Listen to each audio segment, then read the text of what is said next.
Yeah. Sasa mbwa mzuri ni gani? Mbwa mzuri si ile yenye iko na meno refu.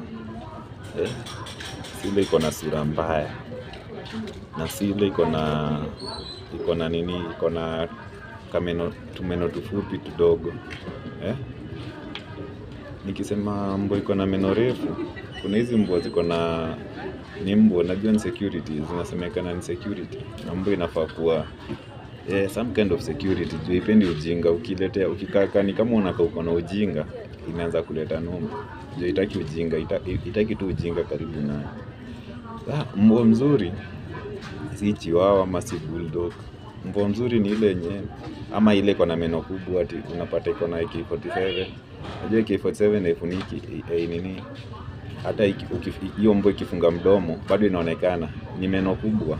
Inatisha, unaona? Inatisha hata kama imefunga mdomo. Inajaribu kutisha na zile meno zake. So unapata kuna mbwa tena zingine ziko na meno ndogo tu pisto. Hata inaweza funga mdomo lakini ukose kunotice imebeba silaha. Hizo meno zake ndio inatumika kuuma. Unaweza kosa kunotice tu pisto, but usidanganyike, iko na tumeno huko ndani. Sasa wakati unaenda kuchagua mbwa yako, kama utapata mbwa ya aina hii, unaweza ichukua. Mbwa yenye ifanani na hii ninataka kuelezea, hiyo kidogo achana tu nayo, kwa sababu kuna mbwa za kubweka alafu zinatoroka zikibweka. Na hizo meno zao tu kubwa na zingine hata meno ndogo ndogo. Sasa mbwa poa si ile yenye inapata energy yake ya kulive kutoka nje ikiingia ndani.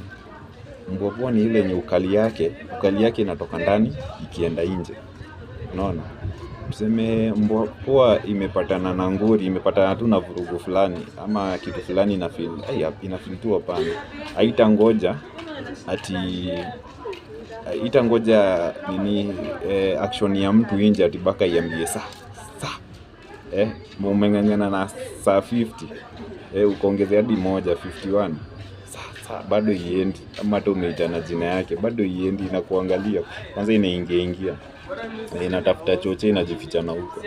Mbwa poa sio mbwa poa ni ile ikisense tu danger, inaanza kubweka, inaanza kukuactive, inaanza kufanya ile mambo yake ya security. Ni ile inajangori juu yenye kama umelalala umezubazuba